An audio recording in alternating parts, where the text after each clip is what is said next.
اللهم عجل لوليك الفرج. اعوذ باللہ من الشیطان اللعین الرجیم. بسم اللہ الرحمن الرحیم. اللہم صلی علی محمد وعلی محمد وعجل فرجہم. ناظرین کرام، السلام علیکم ورحمۃ اللہ وبرکاتہ. میں ہوں آپ کا میزبان زرغام اعظمی. حوزہ معصومہ قم نبا فاؤنڈیشن کی جانب سے منعقد کیے گئے نبا انٹرنیشنل کوئز کمپٹیشن میں آپ سب کا استقبال ہے. ناظرین، چونکہ دعا کے دن چل رہے ہیں، مبارک دن چل رہے ہیں، دعا کے حوالے سے پچھلی گفتگو آپ کے ذہن میں محفوظ ہوگی، لہذا آج پھر ہمارے ساتھ اسٹوڈیو میں کچھ سوالوں کے جواب دینے کے لیے موجود ہیں حجت الاسلام والمسلمین عالی جناب مولانا سید نقی عسکری صاحب قبلہ. چلیے قبلہ کی خدمت پہ چلتے ہیں. قبلہ السلام علیکم ورحمۃ اللہ وبرکاتہ. وعلیکم السلام ورحمۃ اللہ وبرکاتہ. جیسا قبلہ کل کا جو ہمارا ٹاپک تھا دعائے توبہ تھا، لہٰذا آج کا جو ہمارا ٹاپک ہے ناظرین وہ ہے دعائے مکارم الاخلاق. بسم اللہ الرحمن الرحیم. حوضہ معصومہ قم میں خاہران کے لیے ذاکرہ، عالمہ اور معلمہ کے بہترین آن لائن کلاسز کا اگلا سیشن جلد ہی اسٹارٹ ہو رہا ہے. فارم بھرنے کی آخری تاریخ 11 اپریل 2024 ہے. 13 اپریل سے کلاسز شروع ہو جائیں گی. 3 مہینے سے 3 سال تک کا کورس موجود ہے، جس میں المصطفیٰ انٹرنیشنل یونیورسٹی کی سرٹیفکیٹ بھی دی جاتی ہے. 1 سال میں معلمہ، 2 سال میں عالمہ اور 3 سال مکمل کرنے پر ٹیچر اور معلمہ کی سرٹیفکیٹ دی جاتی ہے. اس کے علاوہ بچوں کے لیے بھی تمام دینی علوم کی تعلیم کا سلسلہ جاری ہے. خود بھی پڑھیں، بچوں کو بھی پڑھائیں. نبا کا علمی سفر انشاءاللہ گھر گھر. رابطہ کریں ان نمبرز پر. حوزہ معصومہ قم نبا فاؤنڈیشن. نبا فاؤنڈیشن آپ کا فاؤنڈیشن. لہٰذا قبلہ سب سے پہلا سوال یہ ہے کہ مکارم کے اردو میں کیا معنی ہوتے ہیں؟ بسم اللہ الرحمن الرحیم. یہ لفظ آپ کا سنا ہوا ہوگا اور کافی کثرت سے ہمارے ہاں مجالس یا بیان یا اشعار میں یہ لفظ لیا کام آتا ہے، اور اس کو جو ہے لوگ بیان بھی کرتے ہیں کہ مکارم. مکارم کے معنی اگر یوں دیکھیں کہ ایسے اوصاف، جو ایسی صفت کہ جس کو اچھی نظر سے دیکھا جاتا، اوصاف حمیدہ، یا وہ محاسن جو اچھائیاں اور نیکیاں انسان میں پائی جاتی ہیں، ان کو مکارم کہہ لیں گے. یا جو خوبیاں انسان میں پائی جاتی ہیں ان کو ہم جو ہے وہ مکارم کہہ لیں گے. اب یہ جو جملہ بنا ہے مکارم الاخلاق، یعنی اخلاق کی محاسن یا پسندیدہ اخلاق یا اخلاق کی خوبیاں، یہ کیا ہیں؟ یہ جو جس دعا کے بارے میں گفتگو ہم لوگ کرنے والے ہیں، دعائے مکارم الاخلاق، اس میں امام سجاد علیہ السلام نے اخلاق کی خوبیوں کے بارے میں گفتگو کی ہے کہ پسندیدہ اخلاق کیا ہے. کیونکہ دیکھیے، اخلاق کے بارے میں ہم لوگ یہ بھی کہتے ہیں کہ اس کا بہت برا اخلاق ہے، اور اسی طریقے سے ایسے بھی ہم کہتے ہیں کہ اس کا اخلاق بھی بہت اچھا ہے. اس کا مطلب یہ ہے کہ اخلاق یعنی انسان کی جو سیرت ہے یا انسان کے جو باطن ہے وہ اچھا بھی ہوتا ہے اور برا بھی ہوتا ہے.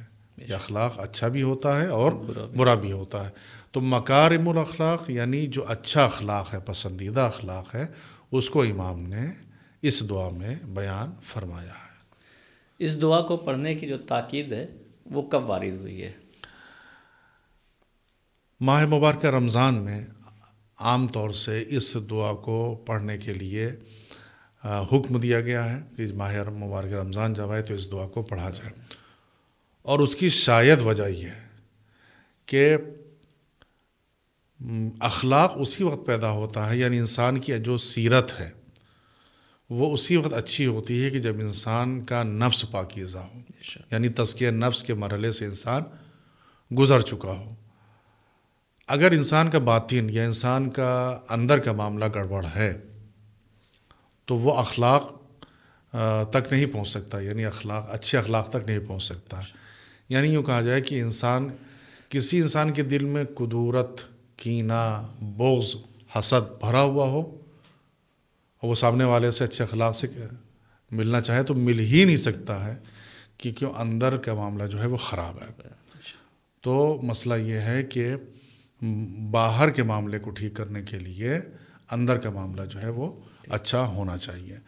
چونکہ ماہ مبارکہ رمضان میں انسان کا نفس پاکیزہ ہوتا ہے روزے رکھنے کی بنا پر، عبادتیں کرنے کی بنا پر، یا اللہ سے قربت کی بنا پر. بہرحال دن ہو یا رات، انسان اور بندہ اللہ سے قریب ہوتا ہے. تو اس وقت اگر اس دعا کو، دعائے مکارم الاخلاق کو پڑھے گا تو ایک پڑھنا ایک الگ ہوتا ہے، قرات کرنا الگ ہوتا ہے، اور معنی اور مفہوم تک پہنچنا الگ ہوتا ہے. اگر مفہوم اور معنی تک پہنچ گئے تو اس کو یہ محسوس ہوگا کہ یہ صفت تو بہت اچھی ہے، یہ اخلاق تو بہت اچھا ہے، لاؤ اس پر ہم عمل کریں. تو چونکہ اندر کا معاملہ روزے کی وجہ سے یا رمضان کی برکتوں کی وجہ سے اچھا ہے، اس لیے یہ صفت اس کے اندر جلدی سے آ جائے گی.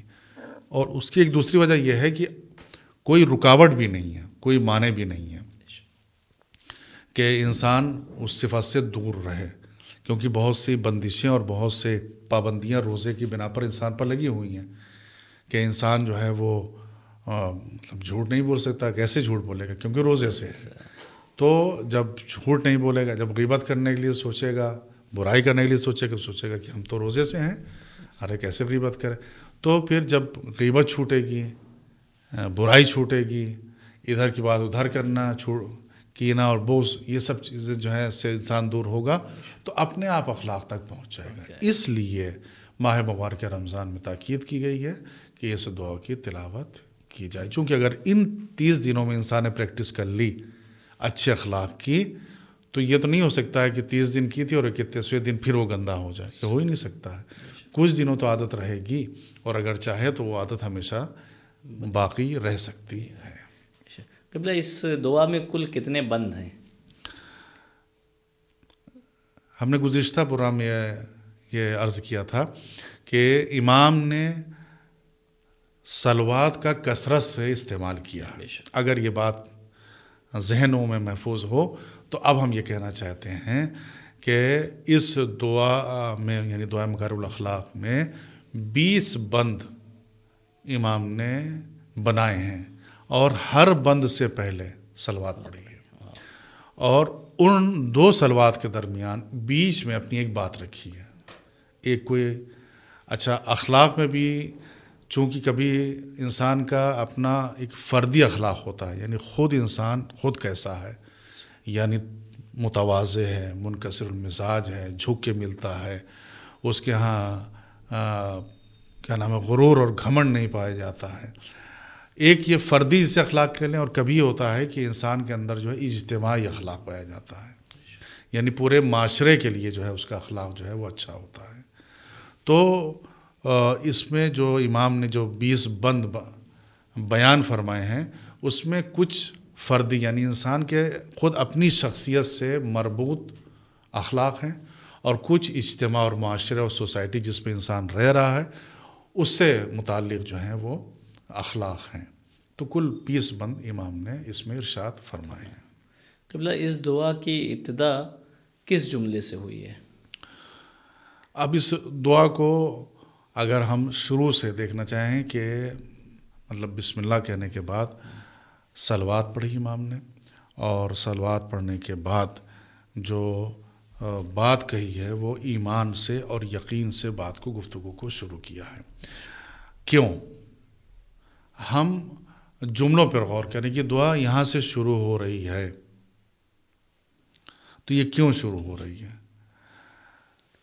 اور اگر کوئی دعا کہیں پر ختم ہو رہی ہے تو اس جملے پر کیوں ختم ہو رہی ہے؟ اس کو بھی ہمیں غور کرنا چاہیے کہ شروعات جیسے ہم لوگ خود گفتگو کرتے ہیں تو یہ دیکھتے ہیں کہ گفتگو کہاں سے شروع ہوئی اور گفتگو کہاں پر ختم ہوئی.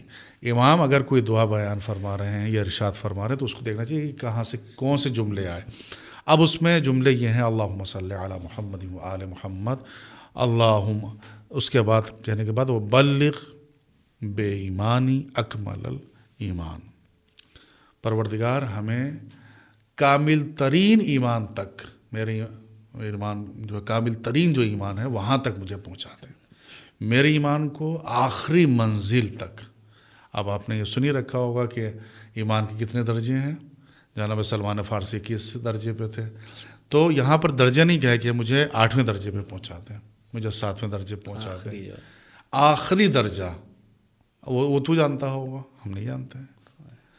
پروردگار جو آخری درجہ، جو اس کی حد ہے جو ایمان کی، وہاں تک مجھے پہنچا. ایمان کی وجعل یقینی افضل الیقین. دیکھیے ایمان اور یقین دو جملے امام نے ارشاد فرمائے اور دونوں میں بہت فرق ہے. ایمان الگ شے کا نام ہوتا ہے اور یقین الگ شے کا نام ہوتا ہے. دنیا میں ہم لوگ کتنی چیزوں کے اوپر ایمان رکھتے ہیں، ایمان رکھتے ہیں صرف کہ ہمارا یہ ایمان ہے، لیکن بہت سی ان چیزوں میں ہم یقین کی منزل تک نہیں پہنچتے ہیں. یقین کی منزل پہ اس وقت پہنچتے ہیں کہ جب اس تک پہنچ جاتے ہیں، وہ ہمارے اندر اتر جاتا ہے. تو یہ ہے کہ اب مثال کے طور پہ یہ کہتے ہیں کہ ہر انسان جانتا ہے کہ زہر جو ہے وہ انسان کو ختم کر دیتا ہے، لیکن یقین کب ہوگا؟ جب انسان اس مرحلے سے گزر جائے. جب مطلب یہ ہے کہ ابھی صرف یہ ایمان ہے، یہ بات ہم نے سنی ہے، اس پہ ایمان ہے کہ ہاں بھائی زہر ایسا ہوتا ہے، یا مثال کے طور پر فلاں جو ہے کام اگر ہم کریں گے تو یہ ہمیں نقصان دہ ہوگا. یہ ابھی ہمیں ایک بات ہے کہ چلو ہم مانتے ہیں، ایمان اس کو کہنے کی بات کو ماننا. لیکن یقین جب ہم اس سے گزر جائیں اس مرحلے سے تو یقین پیدا ہوتا ہے. تو امام نے گفتگو ایمان کی اور اس کے بعد کہا کہ جو ہمارا جو یقین کی جو ہے وہ یقین کی جو بہترین منزل ہے، جو بہترین یقین ہے، اس تک ہمیں پہنچاتے ہیں. ہم ایمان میں تو نمبر 1 پر ہے، اس میں کوئی شک نہیں کہ ہمارے ایمان پہ کوئی کمی نہیں ہے. ہمارے جو عقائد ہیں، جو عقائد میں ایمان لانے پر ہم سب اقرار کرتے ہیں، اور بہت سی دعائیں ہیں کہ جس میں ایمان کا اظہار کیا گیا. ایمان کا اظہار بھی کرتے ہیں، ایمان کو بیان بھی کرتے ہیں، زبان سے بھی اس کا اقرار کرتے ہیں. لیکن یقین کی منزل میں پہنچ جانا یہ بہت مشکل کام. یعنی ایک طرف ایمان کہ اللہ ایک ہے اور وہی اللہ شاہد بھی ہے، وہ نگراں بھی ہے، وہ ناظر بھی ہے. تو ایمان تو ہے لیکن یقین نہیں ہے کہ وہ شاہد بھی ہے، وہ ناظر بھی ہے اور وہ نگراں بھی ہے. اگر یقین ہوتا تو بھی انسان گناہ نہ کرتا. اس کا مطلب یہ ہے کہ ہم ایمان کی منزل پر ہیں، ابھی یقین کی منزل پر نہیں ہیں. اس لیے امام یہ فرماتے ہیں کہ ایمان کی آخری منزل اور بہترین یقین، افضل ترین یقین، یعنی وہ یقین ایسا یقین ہو کہ جس کے بعد کوئی شک نہ ہو، کوئی شبہ نہ ہو، یقین ٹوٹے نہ. یعنی کوئی آفت بھی آ جائے، کوئی مصیبت بھی آ جائے، لیکن اگر یقین ہے پروردگار پر تو پھر وہ یقین باقی رہے. اس میں کہیں سے کوئی کچا پن، کوئی جو ہے رکاوٹ نہ آنے پائے. یہ پہلا جملہ ہے کہ جہاں سے امام گفتگو شروع کرتے ہیں. اس کے بعد نیت کے سلسلے میں گفتگو کرتے ہیں کہ ہماری نیت جو ہے وہ بہترین نیت ہونا چاہیے. ہمارے جو عمل ہیں، جو ہمارا عمل ہو وہ عمل بھی احسن اور بہتر ہونا چاہیے. اس طریقے سے یہ پہلا جملہ جو ہے دعا کا یہ ہے جس کے اوپر ہمیں غور کرنا چاہیے. بے شک، جزاک اللہ. قبلہ اس دعا میں زندگی گزارنے کا کیا سلیقہ بیان کیا گیا ہے؟ گزشتہ جواب میں ہم نے ہلکا سے اشارہ کیا کہ اخلاق جو ہے وہ کبھی صرف انسان کا اپنا ہوتا ہے، یعنی اس کا فرد کا ہوتا ہے، اکیلے اس انسان کا اخلاق ہوتا ہے. کبھی جو ہے وہ اجتماع کے لیے اخلاق ہوتا ہے، یعنی معاشرے کے لیے. معاشرے کے لیے اخلاق کیا ہے کہ انسان جس گلی میں رہ رہا ہے اس گلی کو گندہ نہ رکھے، کوڑا نہ پھینکے، صفائی رکھے، نجس پانی سڑک پر نہ بہائے کہ ہمسائے کو جو اذیت ہو. یہ ہمسائے کو اذیت، ہمسائے کے جو ہے کہ خیال رکھنا، یہ وہ اخلاق ہے جسے اجتماعی اور معاشرے کا اخلاق کہا جاتا ہے. یعنی آج کی دنیا میں دیکھیں کہ اب کتنے لوگ ایسے ہوتے ہیں کہ اگر گاڑی کو پارک کرتے ہیں تو اس کو دیکھتے ہی نہیں، ملحوظ خاطر ہی نہیں رکھتے ہیں کہ اگر میں نے گاڑی یہاں پر کھڑی کر دی، پارک کر دی تو کسی دوسرے کو پریشانی ہوگی، راستہ بند ہو جائے گا، کسی کا دروازہ ہے، کسی کو نکلنا ہے. یا مثال کے طور پر یہ اخلاق ہے کہ مطلب رات میں 10 بجے شور شرابہ کرنا. یہ اخلاق وہ ہے کہ جو معاشرے سے متعلق ہے. انسان گھر کے اندر چاہے کتنا اچھا ہو، لیکن باہر جو ہے نکل کے جو ہے وہ شور شرابہ کر رہا ہے، وہ تفریح کر رہا ہے، شراب کسی کو سونے میں جو ہے تکلیف ہو رہی ہے، کوئی مریض ہے، بچہ پڑھنا چاہتا ہے، یہ وہ اخلاق ہے کہ جو معاشرے والا ہے. تو اس دعا میں جو جینے کا سلیقہ یا زندگی گزارنے کا جو طریقہ بتایا گیا ہے وہ اس طریقے سے ہے کہ امام نے ٹکڑے کر کر کے 20 بند میں بتایا ہے کہ اب تمہیں یہ کرنا ہے، اپنے لیے یہ کرنا ہے، دوسروں کے لیے یہ کرنا ہے. اس طریقے سے جو ہے وہ، اور اگر ایک مثال ابھی ہم آخر میں انشاءاللہ دیں گے کہ جو امام نے جس کی طرف متوجہ کیا ہے کہ کس طریقے سے جو انسان کو جو زندگی گزارنا چاہیے. یہ ایک جملے کے بعد کہ جو گفتگو ہو رہی تھی کہ جہاں سے شروع کیا ہے امام نے گفتگو کو، اور اس کے بعد امام یہ فرماتے ہیں کہ اخلاق یا مکارم اخلاق یہ ہے کہ پروردگار امرنی ما کان عمری بذلتن فی طاعتک، مجھے اس وقت تک زندہ رکھنا کہ جب تک میری زندگی اطاعت میں صرف ہو، اس کے بعد اگر میری زندگی شیطان کی چراگاہ بن جائے تو مجھے اپنی بارگاہ میں واپس بلا لینا. یہ ایک بہترین جملہ ہے. امرنی، مجھے عمر مطلب دینا، میری زندگی کو وسعت دے دینا جب تک یہ زندگی بذلتن فی طاعتک، جب تک تیری اطاعت میں زندگی گزرتی رہے. اور جیسے ہی ہماری زندگی شیطان آ کے چرنے لگے جسے کہا جائے، اس کے لیے بہترین فصل ہو، بہترین غذا کی جگہ ہو، وہیں پر پروردگار جو ہے فاقبضنی الیک، بس میری روح کو فوراً قبض کر لینا. کون کہہ سکتا ہے کہ انسان پروردگار مجھے موت دے دینا؟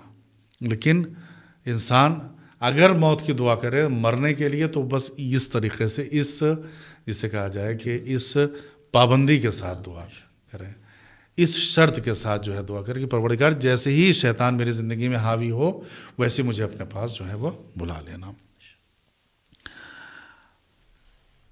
اور پھر اس کے بعد یہ گفتگو ایسے ہی چلتی رہتی ہے مکارم کے بارے میں، مکارم اخلاق کے بارے میں امام بتاتے رہتے ہیں. اور ناظرین سے بھی ہم یہ کہیں گے کہ اس دعا کے ترجمے کو ضرور پڑھیں. الگ الگ اعتبار سے دعاؤں کے ترجمے ہوئے ہیں. کہیں تھوڑی زبان سخت ہے، کہیں پر زبان جو ہے آسان ہے. ہو سکتا ہے آپ کو زبان جو ہے سخت لگے، تو آج کے دنیا میں اس زبان کو آسان یا سہل بنانا کوئی بہت مشکل کام نہیں ہوتا ہے. اب امام گفتگو، مطلب جیسے ہم اور آپ اس وقت گفتگو کر رہے ہیں، اور انسان کبھی دوسرے سے ہم کلام ہوتا ہے، ایک دعائیہ جملہ ہے، اور جس کو بعض خطبہ جو ہیں جس کو یا بعض مدرسین اس جملے کو استعمال بھی کرتے ہیں کہ انسان جب گفتگو کرنا چاہے تو دعا کیا کرے پروردگار کی بارگاہ میں. گفتگو کرنا چاہے، کسی بیان کو شروع کرنا چاہے تو کیسے؟ یہ دعا ہے اللہم وانطقنی بالہدی والہمنی التقوی. پروردگار جب بھی میں کلام کروں، متکلم ہوں، گویا ہوں، بات کرنے والا ہوں، تو مجھے یہ توفیق دینا کہ بالہدی، یعنی نطق کروں، انطقنی نطق کروں، کلام کروں بالہدی، ہدایت کے ساتھ. کبھی بھی میرا کلام، یعنی کیا مطلب؟ کبھی میرا کلام جو ہے وہ بدکاری، بد کلامی، بد زنی، بری باتوں کے لیے نہ ہو. گفتگو ایسی ہو جو بالہدی، ہدایت کے لیے ہو، چاہے اپنی ہدایت ہو چاہے دوسرے کی ہدایت کے لیے. یعنی یہ ایک دعا کا فقرہ جو ہے وہ کوئی بھی انسان جو اسٹیج پر جاتا ہے یا انسان جو روبرو ہوتا ہے دوسروں سے، ضرور اس دعا کے فقرے کو استعمال کرے. انطقنی بالہدی. اچھا، پھر اس کے بعد والہمنی التقوی.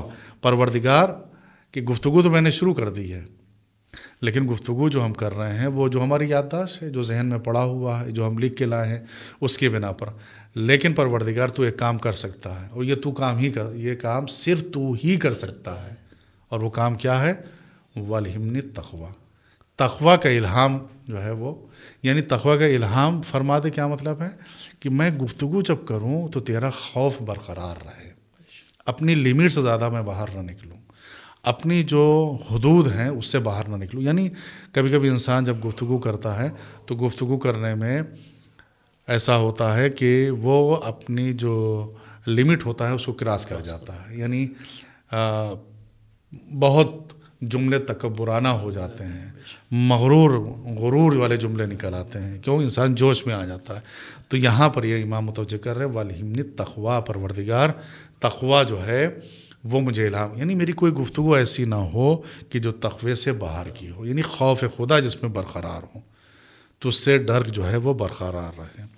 یہ ایک بہترین جملہ تھا۔ اس کے بعد امام فرماتے ہیں اللہم صلی علی محمد وآلہ، اور اب یہاں پر زندگی بسر کرنے اور گزارنے کا، جس کو ابھی ہم نے تھوڑی دیر پہلے کہا تھا کہ ایک جملہ ہے امام کا جس کو آگے آپ کی خدمت میں پیش کریں گے، وہ اس کی منزل یہاں پر آ گئی ہے کہ امام اب یہاں پر جو ہے وہ اس طریقے سے فرماتے ہیں کہ متعنی بالاقتصاد وجعلنی من اہل السداد، پروردگار مجھے میانہ روی کے دولت عطا فرما، میانہ روی کی دولت عطا فرما۔ متعنی بالاقتصاد، اقتصاد ہم لوگ کہتے ہیں کہ عام طور سے جو اکنامی ہوتی ہے اس کو اقتصاد کہتے ہیں، معاشیات، یہ اس کو ہم جو ہے اقتصاد کہتے ہیں، لیکن امام کہہ رہے ہیں اقتصاد کا مطلب یہ ہے کہ متعنی بالاقتصاد، جو میانہ روی یعنی 50-50، یعنی نہ ہم حد سے زیادہ بڑھ جائیں اور نہ حد سے کم ہو جائیں، میانہ روی پہ چلنے کی توفیق جو ہے وہ ہم کو دے پروردگار، اور وجعلنی من اہل السداد، اور جو ان لوگوں میں سے قرار دے کہ جو سیدھے راستے پر چلتے ہوں۔ دیکھیے یہ اقتصاد کا جو لفظ امام نے استعمال کیا ہے کہ پروردگار مجھے میانہ روی کی دولت عطا فرما، یہ بہت بڑا مفہوم رکھتا ہے، بہت بڑی بات ہے، اور وہ بات یہ ہے کہ اگر انسان اقتصاد کے ساتھ، جو اقتصاد وہ نہیں کہ جو ہم لوگ جس کو سمجھتے ہیں اقتصاد مطلب میانہ روی، اعتدال، ایک لائف کو ایک اس طریقے سے گزارنا کہ جس میں افراط و تفریط نہ ہو، بہت زیادہ انسان نہ تیزی سے آگے بڑھ جائے نہ بہت سستی اور کاہلی کے ساتھ رہے، اقتصاد کے ساتھ چلے، میانہ روی کے ساتھ چلے تو انسان ہمیشہ خوش رہے گا۔ جب بھی انسان اپنی اوقات سے زیادہ بڑھے گا تب پچھتائے گا، اور انسان اگر سستی کرے گا اور کاہلی کرے گا تب بھی وہ پچھتائے گا، وہ دوسروں سے پیچھے رہ جائے گا۔ تو امام یہاں پر جو ہے وہ ایک جینے کا جو سلیقہ ہے وہ ایسا بتا رہے ہیں کہ اقتصاد کو اپنے ساتھ جو ہے وہ ضرور اپنے ساتھ رکھو زندگی میں۔ اچھا اقتصاد کیا ہے؟ ہر چیز میں، یعنی میانہ روی ایسا نہیں کہ صرف پیسے میں ہو، کہ صرف پیسے میں ایسا نہیں ہے کہ میانہ روی ہو، بلکہ بولنے میں بھی میانہ روی ہو، کسی سے کھانا میں بھی میانہ روی ہو، جاگنے میں بھی میانہ روی ہو، سونے میں بھی میانہ روی ہو، ہر چیز کی ایک لمٹ ہو، یعنی روی کی، یعنی دولت عطا فرما، یعنی ہم کہ ایسا نہ ہو کہ کوئی کام کرنے پہ آئے تو آپ کام ہی کرتے چلے جا رہے ہیں 18 گھنٹے، سونے پہ آئے تو سوتے ہی چلے جا رہے ہیں، تو ایسا نہ ہو، پڑھنے پہ آئے تو پھر پڑھتے ہی چلے جا رہے ہیں، ایسا نہ ہو، بلکہ یعنی پیسہ کمانے پہ آئے تو پیسہ کمانے، خرچ کرنے پہ آئے تو خرچ ہی کرتے۔ اقتصاد یعنی میانہ روی کی دولت، یہ ہماری زندگی میں اگر ایک نشان بنا کر، ایک علم بنا کر ہم اپنی زندگی میں ایک تعویذ بنا کر اگر ہم نصب کر لیں تو انسان ہمیشہ خوشحال رہے گا، اور اس کے اندر جذبہ شکر بھی پیدا ہوگا، اس کے اندر کبھی دوسرے سے جلن حسد نہیں پیدا ہوگا۔ اس کے بعد امام فرماتے ہیں اللہم صلی علی محمد وآلہ وامنعنی من الصرف، پروردگار مجھے اسراف سے روک دے، وحسن رزقی من التلف، پروردگار میرے رزق کی جو حفاظت فرما کس سے؟ تلف ہونے سے۔ دیکھیے وامنعنی من الصرف، اسراف سے پروردگار مجھے، کبھی کبھی اسراف ہو جاتا اور ہمیں پتہ نہیں چلتا ہے، یعنی اسراف ایسا ہے کہ اگر ہم یہاں پر 5 روپے سے کام چلا سکتے تھے، 50 روپے سے کام چلا سکتے تھے، وہاں پر ہم 500 روپے خرچ کرتے ہیں شیخی بکھارنے کے لیے، اپنے کو دکھلانے کے لیے، یہ ہم کام کم سے کم میں کر سکتے تھے۔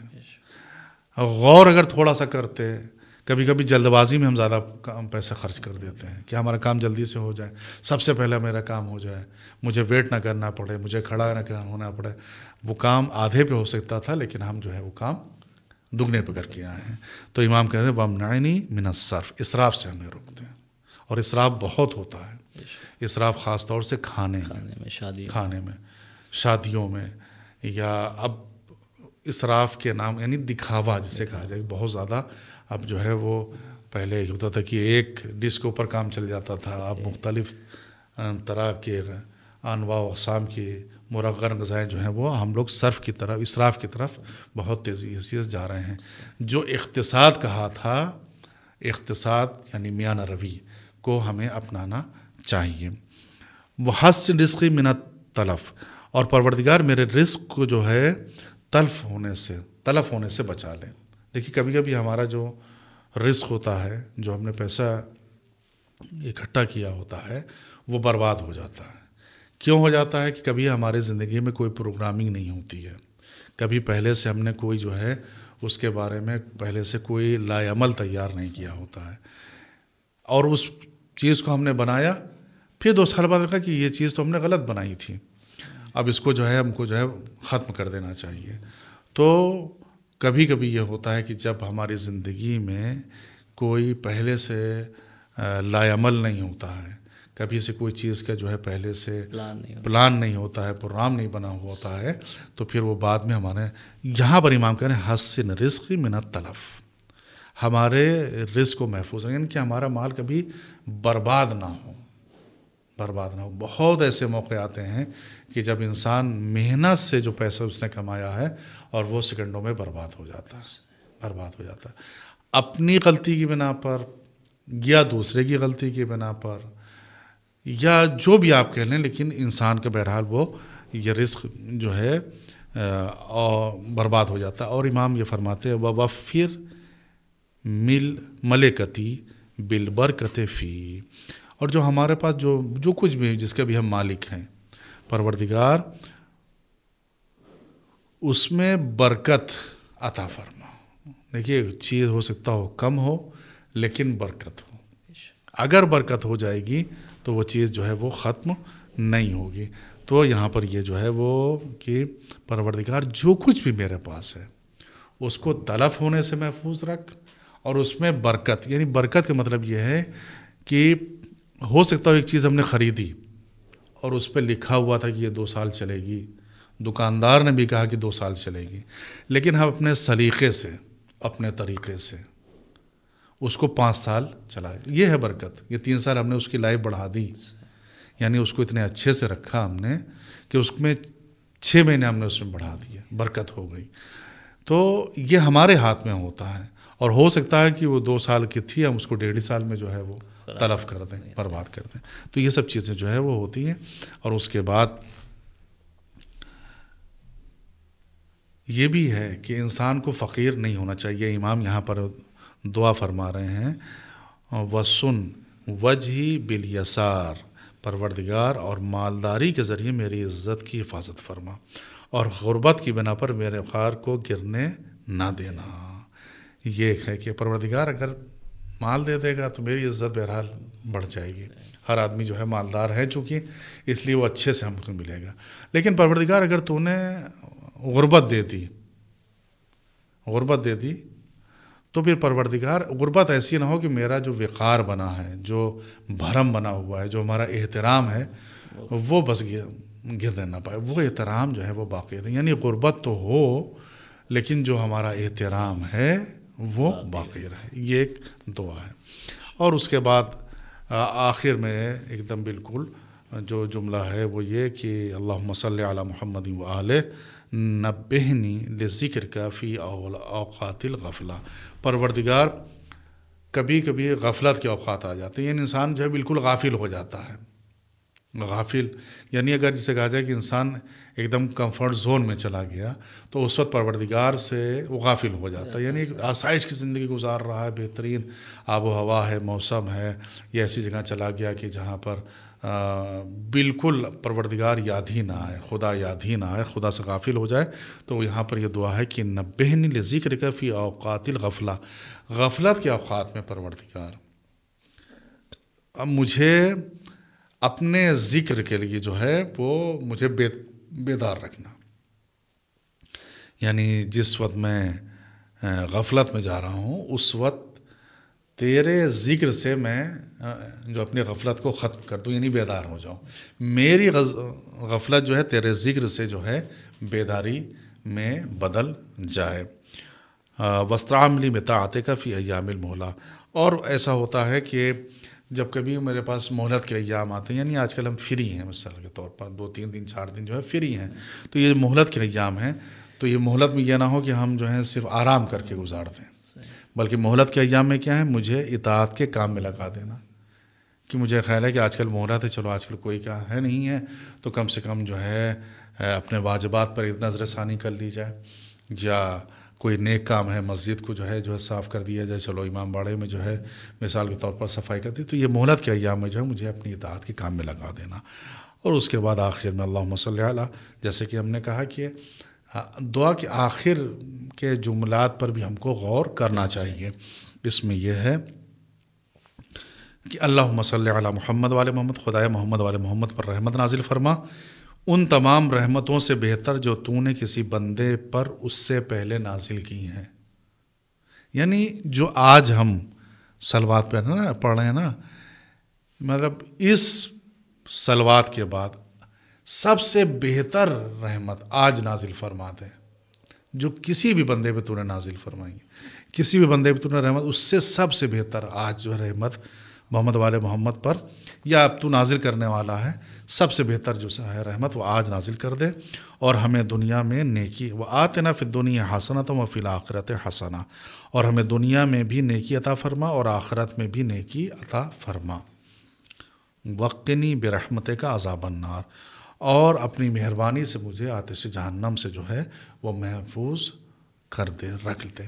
اب یہ جملہ ختم ہو رہا ہے کہ ربنا، یعنی ربنا نہیں ہے، وہ آتنا فی الدنیا حسنہ، یعنی یہ دنیا میں بھی مجھے نیکی ملے اور آخرت میں بھی نیکی ملے، تو یہ کہنا غلط ہوگا کہ انسان دنیا سے منہ موڑ لے، اگر ایسا ہے کہ دنیا سے منہ موڑ لے تو یہ کیوں جملہ کہلایا جاتا ہے کہ نیکی، دنیا کی نیکی آخرت کو بنانے میں ہمیشہ کام آتی ہے، اس لیے یہاں پر طلب نیکی کی دعا کرنا چاہیے، اور جو آخری بالکل جو جملہ ہے وہ یہی ہے کہ پروردگار تو اپنی، میں اس لائق تو نہیں ہوں لیکن اپنی مہربانی سے آتش جہنم سے مجھے جو ہے وہ محفوظ کر دے، یہ سب سے بڑی دعا ہے کہ یہ گردن جو ہے وہ میری آتش جہنم سے آزاد ہو جائے۔